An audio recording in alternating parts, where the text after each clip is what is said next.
péché ouvre des portes. Moi, la première, j'ai fait tous les péchés qui sont écrits dans la Bible. Par contre, il guérit des fois. Faut savoir aussi que Satan, quand même, des fois, il dit la vérité. Il ment pas toujours. Il dit la vérité. Et ça lui arrive de guérir pour qu'on puisse prendre confiance. Si par exemple, je dis pas que je fais remarcher quelqu'un, mais que la personne elle a un gros souci, puis que d'un coup le souci va mieux, il fait une espèce de petite guérison pour me donner confiance, pour donner confiance aux gens, pour que les gens après parlent de moi, pour moi et les sciences occultes, pour que les gens ils viennent vers moi et que on continue à faire notre travail. Donc Satan dit la vérité certaines fois et guérit certaines fois. Donc faut savoir qu'il limite le Seigneur. Donc c'est ce que le pasteur m'avait expliqué et qu'aujourd'hui je vous confirme. Et donc le pasteur il me dit voilà, vous avez les dons du diable.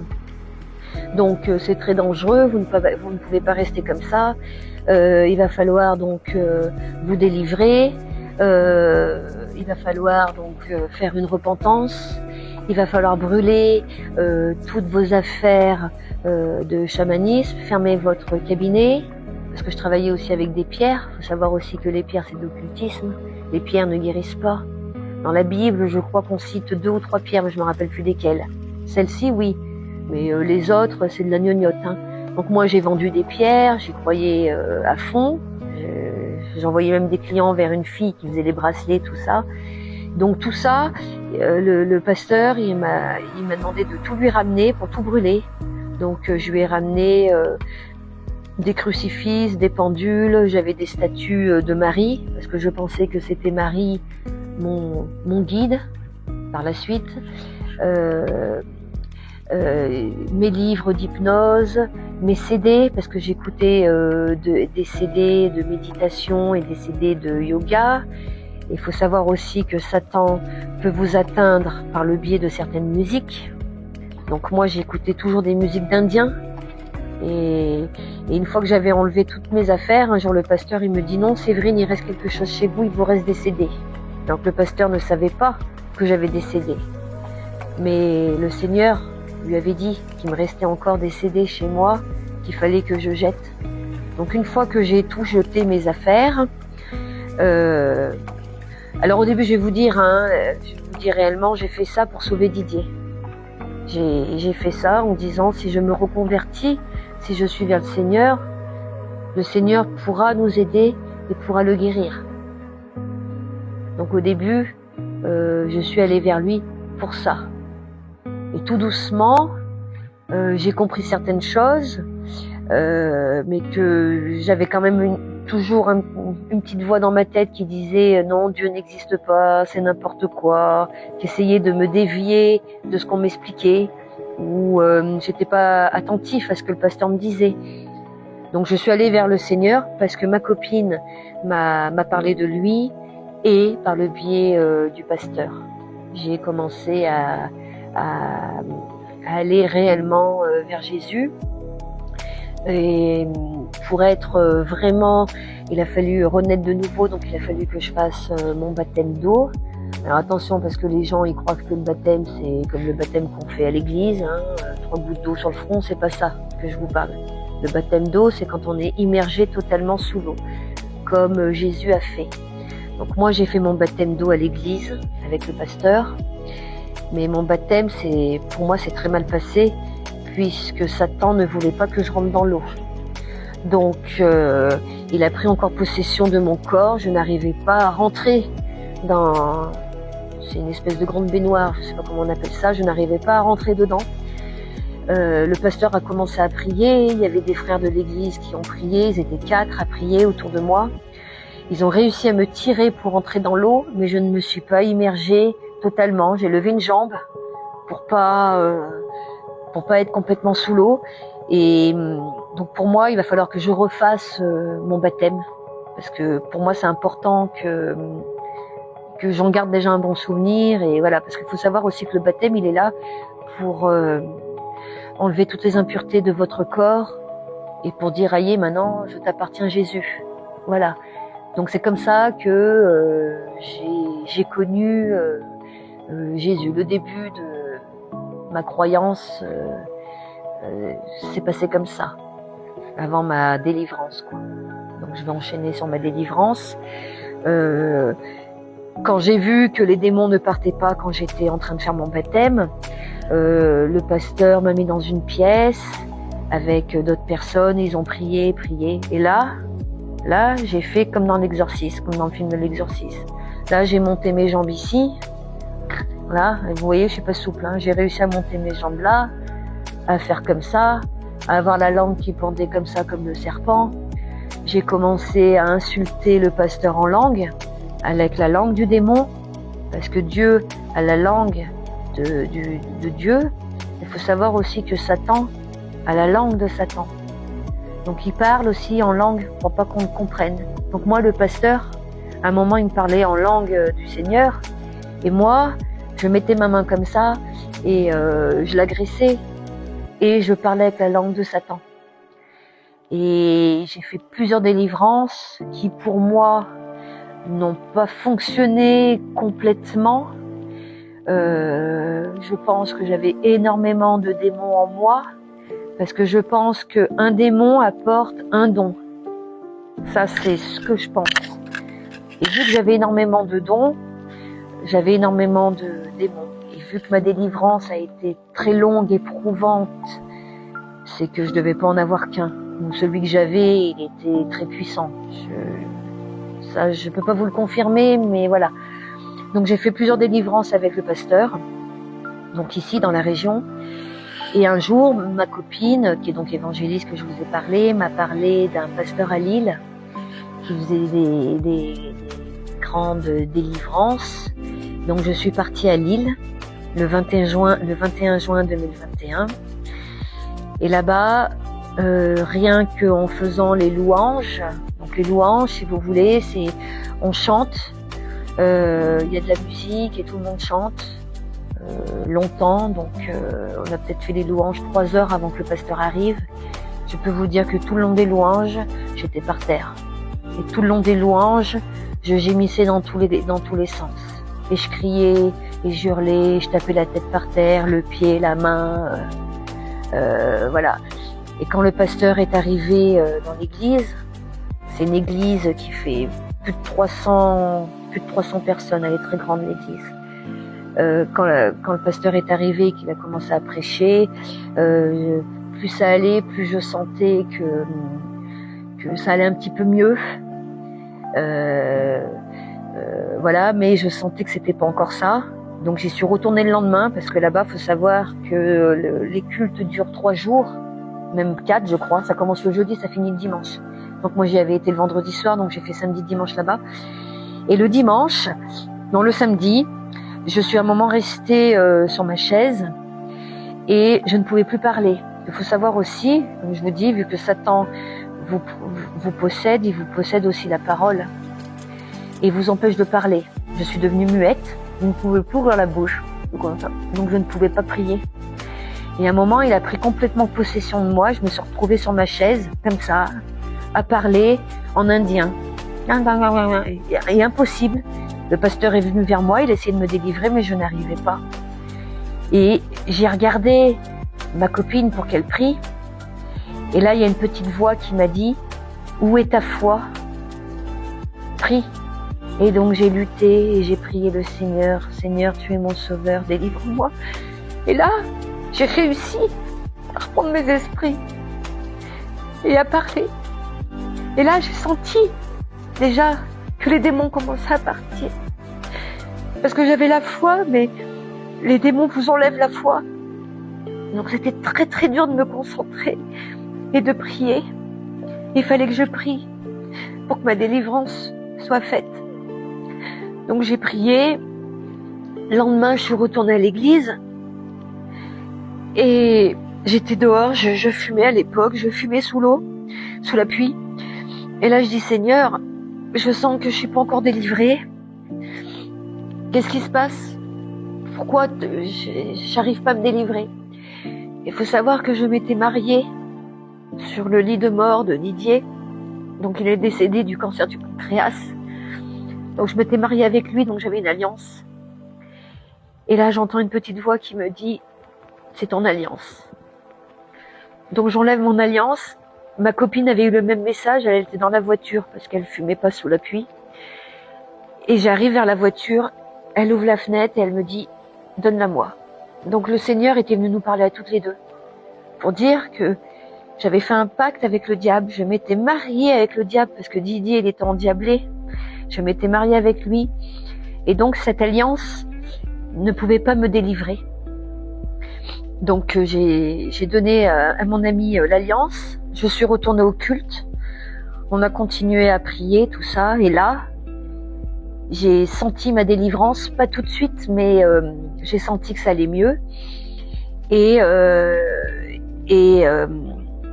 comment dire, et j'ai jamais essayé d'avoir mes dons, parce que si j'allais essayer d'avoir mes dons tout de suite, Satan il serait revenu, c'était trop tard. Parce qu'il faut savoir que quand on est délivré, il ne faut jamais retourner vers le diable, parce que vous êtes délivré une fois, mais vous n'êtes pas délivré deux fois. Parce que vous savez que c'est pas bien. Donc si vous retournez vers le péché, vous resterez avec le péché. Donc moi j'ai tenu bon, j'ai essayé de retourner à l'église, mais c'était très très dur pour moi, donc l'église qui est vers chez moi. J'ai même honte parce que j'arrivais pas à aller à l'église. J'ai voulu relire ma Bible, mais ma Bible, je lisais 3-4 lignes et je m'endormais dessus. Quand je priais dans ma tête, je n'arrivais pas à prier de ma bouche.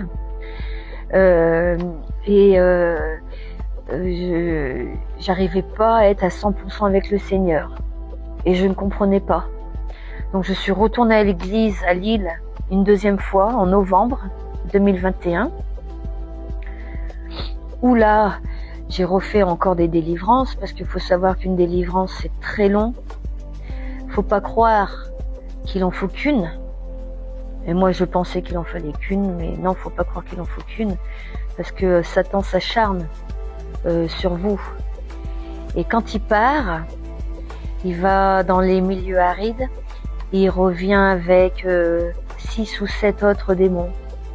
Et si vous n'avez pas réellement Jésus dans votre cœur, si vous ne lisez pas la Bible, si vous ne nourrissez pas de la parole de Jésus, si vous n'allez pas à l'église, la porte est encore ouverte pour Satan et il revient. Donc, soit Satan est revenu, soit il n'était pas complètement parti, parce que j'ai resubi encore des délivrances de 2 jours, qui étaient encore très très fatigantes. Voilà. Et moi, je pensais que j'étais réellement délivrée. Donc le Seigneur m'a mis sur la voie, donc je ne voulais plus de mari, je voulais plus d'homme, plus rien, parce que mon péché mignon, c'était l'infidélité. Et donc il faut savoir aussi que Satan vous attaque par votre péché mignon, et après il vous tente tout le temps, tous les jours. Donc moi c'était l'infidélité, donc le sexe et le vol. Je peux vous dire qu'encore il y a encore pas longtemps, si ça m'est arrivé d'aller en caisse, que le caissier il voyait pas un article, et il y a une petite voix qui vous dit bah tu dis rien quoi, pour voler l'article. Encore aujourd'hui, j'étais encore tentée à prendre les transports en commun en fraude. Mais j'ai tenu bon en disant non, je ne vais pas retourner dans le péché, non, donc je vais acheter mon ticket de bus. J'ai fraudé quasiment toute ma vie. Quand je dis que j'ai fraudé. J'ai fraudé certains organismes. Et je peux vous dire qu'aujourd'hui, j'étais encore tentée à les frauder. J'ai dit non, je paye, je vais faire ce qu'il faut, je vais payer tout ça.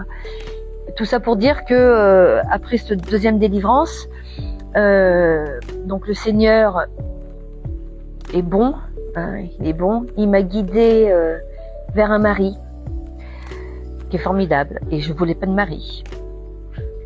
Et grâce à mon mari, comment dire, j'ai évité la mort. parce que Satan, il voulait toujours pas me lâcher. Donc j'ai fait ma délivrance en novembre. Donc j'ai rencontré mon époux au mois de juin.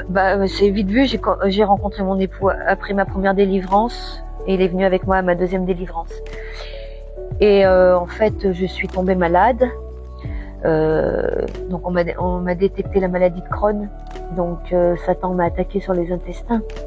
Il a attaqué Didier sur le pancréas et moi il m'attaque sur les intestins. Et en fait j'ai fait une appendicite qui s'est perforée sans que je le sache et j'ai commencé à faire une péritonite et j'ai commencé à avoir j'ai fait la péritonite et j'étais en train de mourir sans m'en rendre compte en fait. Et si mon mari n'était pas là en me disant va chez le médecin et viens je t'emmène parce que t'es toujours en train de te plaindre, et ben je serais morte dans mon lit aujourd'hui parce que je ne voulais pas aller voir le médecin. Donc le Seigneur m'a guidée vers mon époux qui m'apporte tout ce que je recherchais chez un homme mais que je ne savais pas parce que pour moi je recherchais la beauté extérieure et non la beauté intérieure. Donc j'étais aveuglée, j'allais toujours vers les mauvaises personnes, les mauvais hommes qui n'ont pas été, c'est pas qu'ils ont été méchants, mais ils n'ont pas apporté l'amour que j'avais besoin. Et là le Seigneur m'a apporté vers mon époux qui sait m'aimer aujourd'hui comme je le souhaite en fait. Donc le Seigneur m'a délivrée. Je me suis donc mariée de nouveau avec mon nouvel époux. Et pareil, je n'arrivais pas à aller à l'église. Et un jour, une amie m'a parlé de l'église Buisson Ardent. Et elle m'a dit, c'est bien, tu devrais venir, faudrait qu'on se trouve un jour. Et en fait, je trouvais pas de jour. J'avais toujours ma petite voix qui me disait ouais c'est loin, je suis à 60 km de l'église, hein, ouais c'est loin, t'es fatiguée, t'as les enfants, nanana. Et j'ai tenu bon. Un jour j'ai dit à ma copine, j'ai dit bah écoute faut qu'on fixe une date parce que je sais que si j'ai une date, je viendrai parce que sinon je trouverai encore une excuse. Donc on fixe une date, c'est pas vieux, hein, ça fait peut-être un mois de ça à peine. Et ma copine devait devait pas travailler ce jour-là. Et ce jour-là, elle a pas pu changer son planning et donc elle devait travailler. Et moi je me suis dit mais elle vient pas. Alors j'avais demandé à une deuxième copine de m'accompagner, mais ça m'avait tellement blasé que ma première copine ne vienne pas. Je me suis dit bon allez, elle est pas là, je vais pas à l'église quoi. Et c'est mon mari qui m'a dit oui mais ton autre copine c'est pas bien. Tu lui avais dit que t'irais. Et là, je lui dis, bah écoute, si elle m'appelle, j'irai à l'église, mais si elle m'appelle pas, j'irai pas. Et le Seigneur est bon, parce que en moins d'une heure, ma copine m'a appelé, m'a envoyé un texto pour savoir à quelle heure on devait partir le lendemain pour aller à l'église. Et elle m'a dit, sans savoir qu'elle sait pas que j'aime pas conduire dans Lyon, prendre l'autoroute, tout ça, sans savoir tout ça, parce que le Seigneur passe, faut savoir aussi que le Seigneur passe par d'autres personnes pour vous donner des messages. Et là, elle me dit, bah écoute, si tu veux, bah je viens te chercher, je t'emmène et je te ramène. Donc en fait, j'avais plus le choix. Elle m'emmenait, elle me ramenait, c'était mon taxi, elle était là pour moi, machin. J'ai dit bon bah écoute, si tu m'emmènes, tu me ramènes, ok, on va à l'église quoi. Donc je suis arrivée à l'église, tout ça pour vous dire que ma délivrance n'était pas terminée. J'arrive à l'église, donc je connaissais pas. Et là, il y a l'apôtre Fifi qui vient vers moi pour me saluer. Donc je me présente, et quand elle me serre la main, elle a une vision. Parce qu'il faut savoir aussi que les apôtres, les prophètes, les pasteurs, ils ont des dons du Seigneur, un ou plusieurs dons. Hein. Et donc là, Fifi, elle avait un message pour moi. Et là, elle me dit, écoute, il faut que je te voie à la fin du culte. Je lui dis, bon, ouais, je sais pas pourquoi, mais oui, d'accord, ok. Donc on fait le culte, tout ça. Et à un moment, dans le culte, il a fallu se lever pour aller s'embrasser les uns les autres. Et là, pareil, pendant le culte, il y a une voix qui m'empêchait de me lever, qui me disait ouais, reste assise, pourquoi tu veux te lever? Et en fait c'est ma copine qui me dit allez, moi j'y vais, viens, on y va. Donc je me lève, j'embrasse 2 personnes devant moi et sans m'en apercevoir, parce que voilà, on est dans la musique, machin, on fait pas trop gaffe qui c'est qu'on embrasse. J'embrasse l'apôtre Fifi. Et quand je l'embrasse, j'ai un flash. Et là, je vois, c'est indescriptible, je vois une chose invisible, on va dire, au-dessus de ma tête, à droite, là. Mais une fraction de seconde. Un truc dans ma tête à droite, et je vois 4 cordes. Et Fifi, quand elle m'embrasse, elle prie, et elle me redit au creux de l'oreille, elle me dit « Il faut que je te voie à la fin du culte ». Et je vois donc cette image. Ok, voilà, donc le culte se termine. Et à la fin du culte, Fifi, elle vient me voir. Et elle me dit « Mon enfant, tu as beaucoup souffert. Il faut que tu te rapproches du Seigneur. » Alors je lui dis « Mais je me suis rapprochée du Seigneur. J'ai fait mon baptême. J'essaye d'aller à l'église, mais je vous avoue que j'ai toujours quelque chose qui me tire et que j'arrive pas à aller complètement à l'église, je n'arrive pas à aller lire ma Bible, je m'endors. » Et je lui dis, je vais vous raconter vite fait mon histoire. Et c'est là que je lui raconte mon histoire du pacte que j'avais fait avec le diable sans le savoir. Et que j'avais donc subi la délivrance à Lille. Et Fifi, elle me dit, attention, elle me dit, Satan, il est toujours là, il t'oppresse. Alors, je ne savais pas ce que ça voulait dire. Je lui dis, je comprends pas, qu'est-ce que c'est? Et elle me dit, Satan, il est au-dessus de ta tête. Et il y a 4 cordes qui te lient à lui. Et là, elle me dit, la vision que j'avais vue quand je l'ai pris dans les bras. Et là, je lui dis, oui, j'ai vu cette vision en vous serrant dans les bras. Je lui dis, mais je comprends pas, j'ai été délivrée, je comprends pas ce qui se passe. Elle me dit, il faut savoir que quand on est délivré, on a encore Satan qui nous oppresse parce qu'on n'a pas fait notre témoignage. Chose que je suis en train de faire aujourd'hui. Qui était très dur. Parce qu'il faut savoir que si vous ne témoignez pas, Satan il est là, tous les jours. Et il vous pousse à la tentation. Il m'a poussé presque au divorce avec mon époux, que j'aime du fond du cœur. On a 2 ans de mariage et on n'arrêtait pas de se quereller. Pour un oui, pour un non. Et j'étais pas comme ça de nature. Et Fifi, elle me dit, oui, Satan il est là, il te met la colère en toi. Donc j'avais toujours cette colère en moi, cette fatigue. J'arrivais toujours pas à lire ma Bible. Et je me forçais à aller à l'église. Et là, Fifi, elle me dit, il faut que tu témoignes. Alors je lui dis, oui, mais j'ai commencé un témoignage, j'ai commencé à écrire un livre pour que les gens qui font de l'occultisme comme moi ne font plus de l'occultisme. Et Fifi, elle me dit, oui, mais il faut que tu témoignes devant l'église. Chose qu'on m'avait déjà dite, mais que le Satan avait effacé de ma mémoire, parce qu'il vous fait perdre la mémoire aussi. J'avais une très très bonne mémoire avant. Là, elle est en train de se reconstruire. Mais il agit sur votre mémoire pour vous rappeler de rien, pour faire sa marionnette, vous êtes son pantin. Et il vous manipule à droite à gauche. Et il me manipulait encore.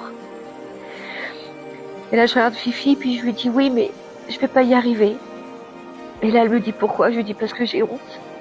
J'ai honte de raconter ce que j'ai fait. Et elle m'a dit, la honte, c'est Satan qui te la donne. Elle m'a dit, prie. Tu pourras venir témoigner.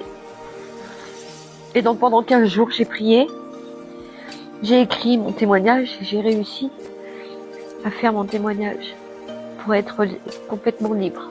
Il faut savoir que Satan, il vous lâche pas comme ça. Il vient très vite en vous. Et il est très très dur à s'échapper. C'est quand on dit que Satan est un manipulateur, un malin, un imitateur, un méchant. C'est vrai.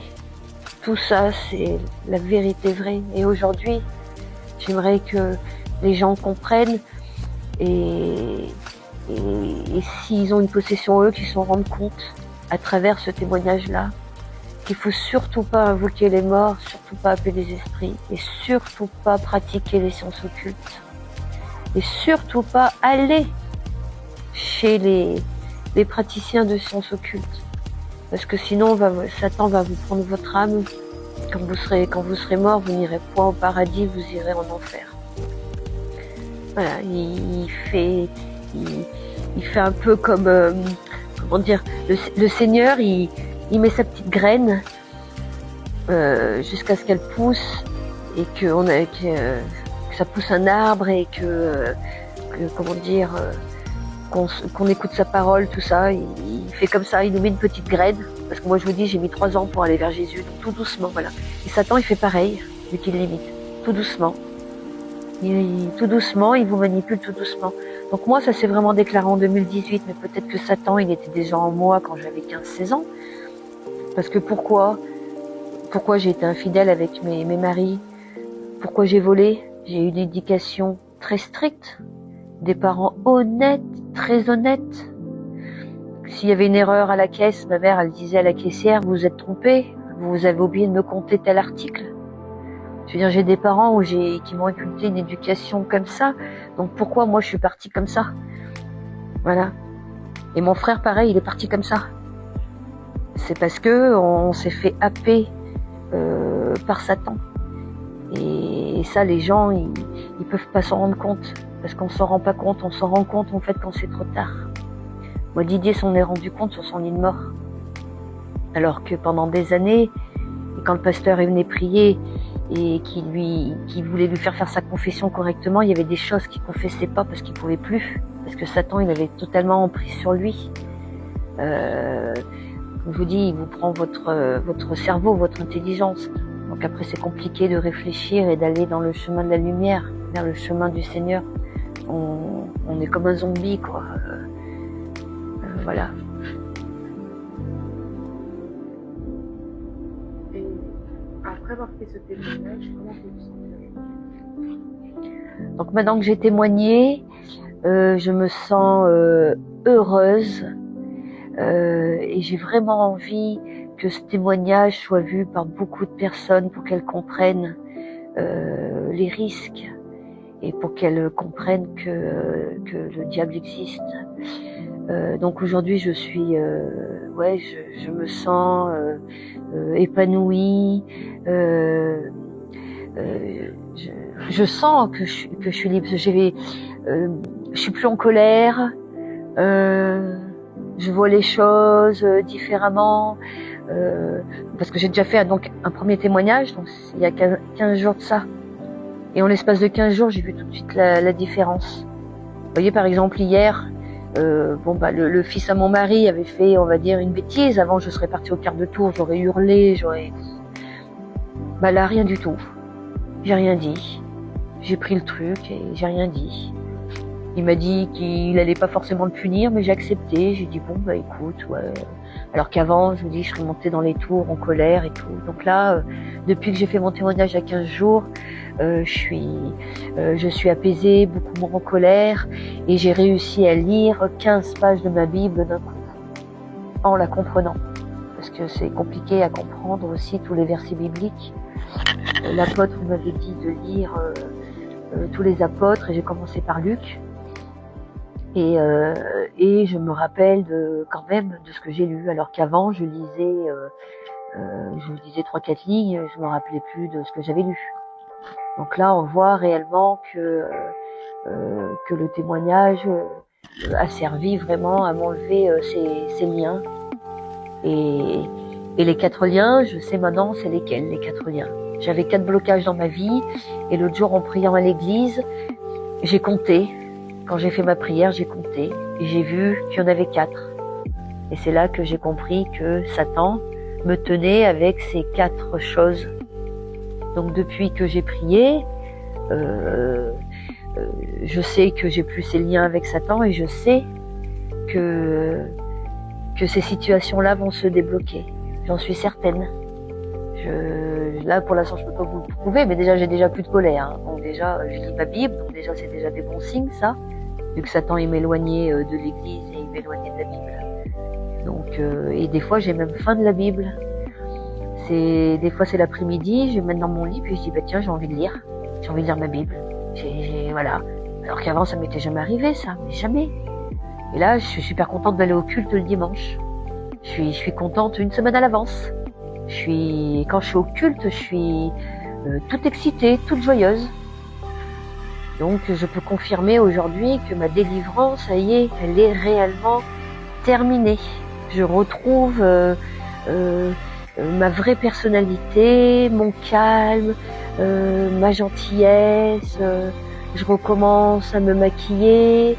Je recommence à prendre soin de mon apparence. Je suis un peu plus gentille dans mes paroles. Voilà. Alors je mets en garde toutes les personnes et notamment les jeunes, les plus jeunes, de ne jamais pratiquer l'occultisme, c'est-à-dire ne jamais pratiquer le verre, le Ouija ou je ne sais trop quoi. Jamais ne faire de sorcellerie avec je ne sais trop quoi, ce qu'on peut trouver sur internet ou je ne sais trop, jamais. Parce qu'il faut savoir que tout ce qui est sorcellerie, comme je vous dis, tous les dons, n'importe lesquels dons, c'est Satan. Parce que pour avoir les dons du Seigneur, c'est pas en claquant des doigts et en demandant le guide que le Seigneur il vient dans vos jambes et que vous avez du magnétisme tout de suite. Hein. Ça n'a rien à voir, pas du tout. Donc, faut surtout pas invoquer les morts, surtout pas jouer aux esprits par quelque moyen que ce soit le guéridon, que ce soit le verre, que ce soit je sais pas quoi les cartes, ou ne jamais le faire parce que là vous ouvrez la porte de l'enfer et là Satan vous attaque et ça met des années. Je vais prendre l'exemple de mon frère qui est gravement malade. Mon frère a commencé à faire des esprits également très jeune, vers l'âge de 15 ans. Mon frère arrivait, donc à parler aux esprits, il arrivait à faire tourner les guéridons.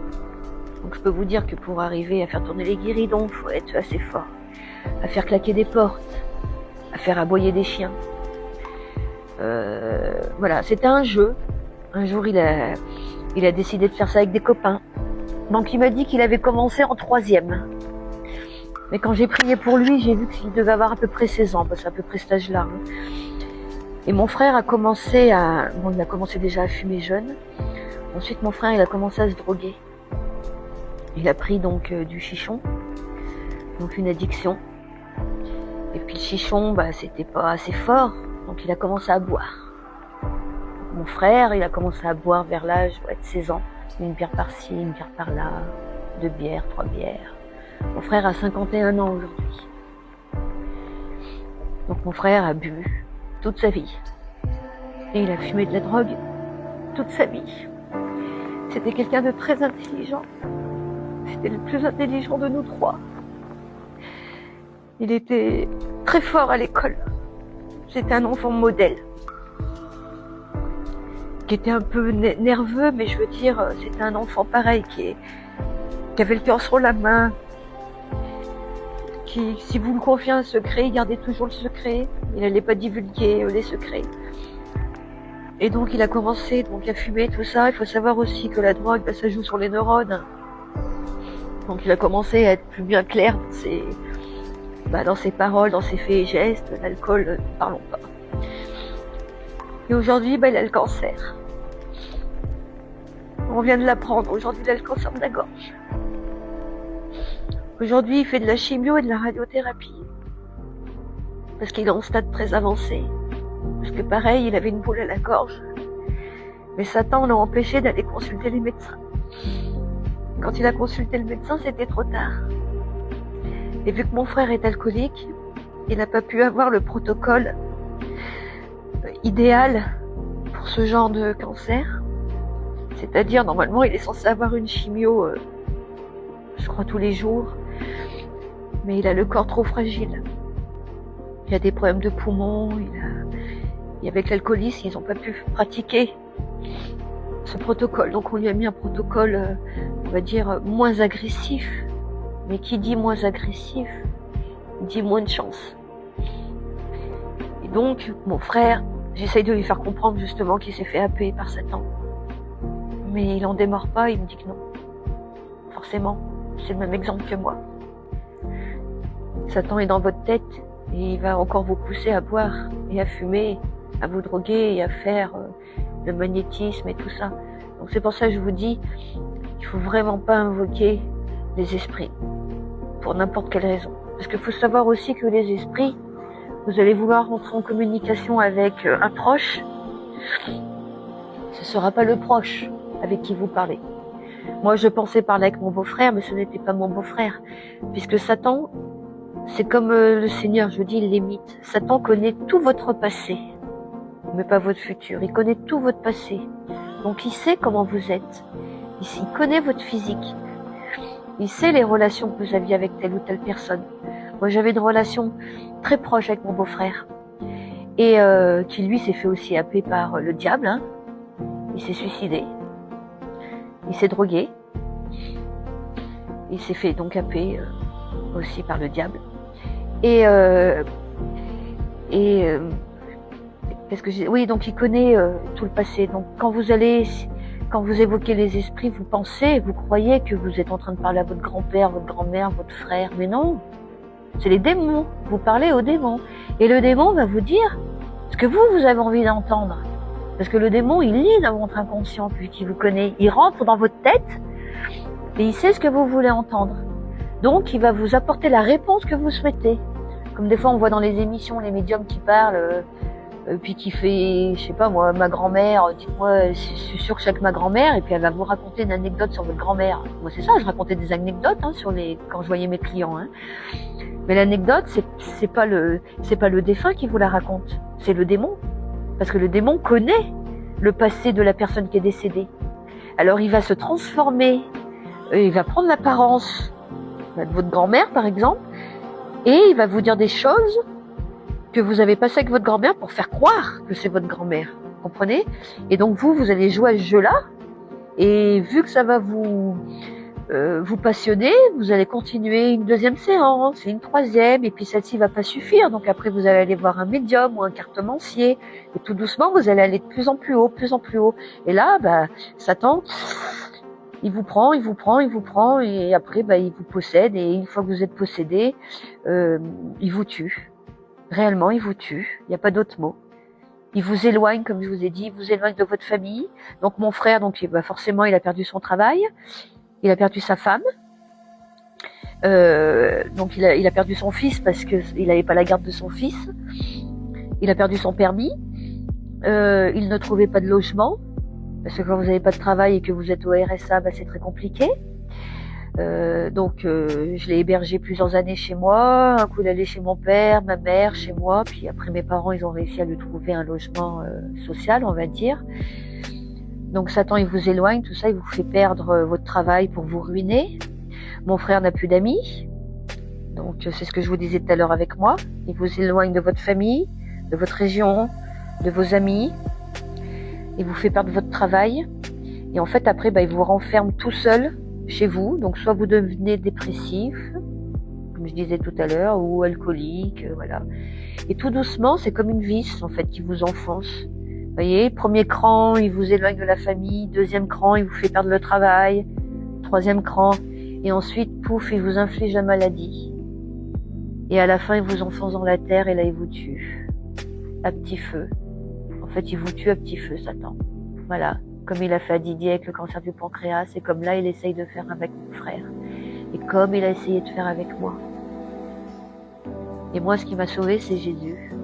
Parce que j'ai eu ce déclic. J'ai réussi à écouter la deuxième petite voix. Vous voyez, c'est comme des fois la télé, le diable et l'ange. Et c'est exactement ça dans votre tête. Il y a le diable et l'ange et votre propre cerveau. Donc, faut savoir après écouter. Et quand on est perdu, on n'écoute pas la bonne voie et on prend pas la bonne voie. Et c'est ce que toutes ces personnes ont fait. Ils ont pris la voie des ténèbres. Parce que c'est plus simple de prendre la voie des ténèbres que la voie de la lumière. Voilà. Donc ne jamais invoquer les esprits et aller voir toutes ces personnes occultes et pratiquer de l'occultisme. Jamais. Jamais. Donc je suis Séverine et Jésus m'a délivré du pacte que j'avais fait à mon insu avec le diable. Jésus m'a délivré. Aujourd'hui, Jésus, c'est mon sauveur et mon Seigneur. Sans Jésus, aujourd'hui, je serais morte. J'ai pas d'autre mot. Je serais morte.